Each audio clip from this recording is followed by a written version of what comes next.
चलिए आगे बढ़ेंगे। कैबिनेट मंत्री डॉक्टर संजय निषाद ने न्यूज वन इंडिया से खास बातचीत की, जिसमें उन्होंने क्या कुछ कहा, सुनिए। हमारे साथ हैं उत्तर प्रदेश सरकार के कैबिनेट मंत्री और निषाद पार्टी के राष्ट्रीय अध्यक्ष डॉक्टर संजय निषाद। मंत्री जी, आज आप प्रेस कॉन्फ्रेंस बुला रहे हैं, आरक्षण को लेकर बात कह रहे हैं, आपकी सरकार है, क्यों आरक्षण की बात आज उठानी पड़ रही है? मुद्दा है और मुद्दे जब तक हल न हो जाए, सड़क से सदन तक पहुंचे हैं तो हमारे विधायक भी, सांसद भी पहुंचे, जय निषाद राज का नारा पहुंचा।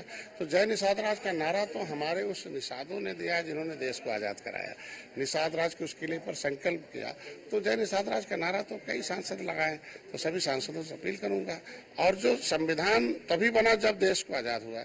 आजादी में 578 जातियों को क्रिमिनल कास्ट घोषित किया गया। कल बलिदान दिवस है, सती चौरा घाट पर 167 निषादों को फांसी हुई थी, उनकी महिलाएं उस पर सती हुई थी, उनको बीबी घर जलाकर सती चौरा घाट पर।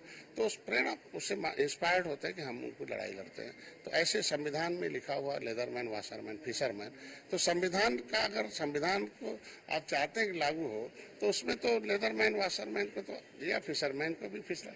तो जब आरजीआई ने लिख दिया कि केवट मल्ला मझवार है तो उसे लागू कराएं, और हाईकोर्ट ने भी कहा है, तो हम तो कहेंगे ना प्रेस कॉन्फ्रेंस के माध्यम से कि संविधान अगर नहीं करते, नहीं आवाज उठाते हैं तो माना जाएगा कि धोखेबाज लोग हैं, घड़ियाली आंसू बहाते हैं। मतलब आप विपक्ष के लिए कह रहे हैं कि विपक्ष भी आपके साथ आवाज उठाए? हमारी भाई वो आखिर आज संविधान अगर लेकर खड़ा हो तो संविधान में तो लिखा हुआ है कि मझवार, गौड़, तुरैया, खरवार, बेलदार, खरोट, कोली, तो ये 7 नाम कौन है, परिभाषित कराएं, नहीं तो माना जाएगा कि आप उनके साथ धोखा करें। वो तो कह रहे हैं कि आप सरकार में हैं, आपको उठानी चाहिए। हम कहते हैं, हम तो आवाज उठाते हैं, हम तो जब भी सदन में मिलता है हम आवाज उठाते हैं। लेकिन ये मामला दिल्ली का है तो दिल्ली में हो गया है तो दिल्ली में आवाज उठाएं, हमारा जो सांसद है वो तो उठाएगा ही। उत्तर प्रदेश सरकार कल एक कड़ा कानून लेकर आने जा रही है, जिसको लेकर प्रस्ताव कैबिनेट ने पास किया, आप भी उस कैबिनेट का हिस्सा थे, कि अब जो भी नकल कराते या करते पकड़े जाएंगे उनके ऊपर 1 करोड़ का जुर्माना और उम्र कैद जैसी सजा होगी। तो माना जाए कि इससे कुछ आगे आने वाले समय में काफी कठोर हो जाएंगी चीजें। निश्चित रूप से हमारी सरकार तो युवाओं के साथ, नौजवानों के साथ,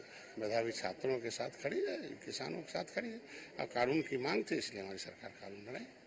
आपके एक सहयोगी हैं जो आपके साथ सरकार में सहयोगी, उनके एक विधायक पर भी आरोप लग रहा है कि वो भी पहले इसमें शामिल रहे हैं। अब जांच का विषय है, कौन क्या है उसके बारे में बयान दे सकते हैं, और किसी के बारे में बिना तथ्यों के आधार पर बयान देना बेकार है। हम अपनी बात रखते हैं कि जनता के हितों में जो भी कानून है वो होना चाहिए, और जनता में जो भी लोग ऐसे लोग हैं और जो भी इस देश में भ्रष्टाचार में सम्मिलित हैं उनके खिलाफ कड़ी कार्रवाई होनी चाहिए और सजा होनी चाहिए। इतने सख्त कानून के बाद अब मान रहे हैं कि अब कोई आगे इस तरीके का पेपर लीक नहीं होगा? हमको लगता है कि ये कानून का पालन जैसे हो जाएगा वैसे लोग, जिस तरीके से अब देखो सजा होने लगी तो अपराध घट गया, तो ऐसा सजा होने लगी तो अपराध घट जाएगा। धन्यवाद। ये हैं उत्तर प्रदेश सरकार के कैबिनेट मंत्री और निषाद पार्टी के राष्ट्रीय अध्यक्ष डॉक्टर संजय निषाद, जो बता रहे हैं कि जब जैसे जैसे कानून आता है वैसे वैसे चीजें होती हैं, और अब जब इतना कठोर कानून होगा तो उम्मीद करते हैं लोगों को सजा मिलेगी, और सजा मिलेगी तो अपराध अपने आप कम होगा। कैमरामैन अमित शाहनी के साथ में इसके Vajpayee, news one India, Lucknow.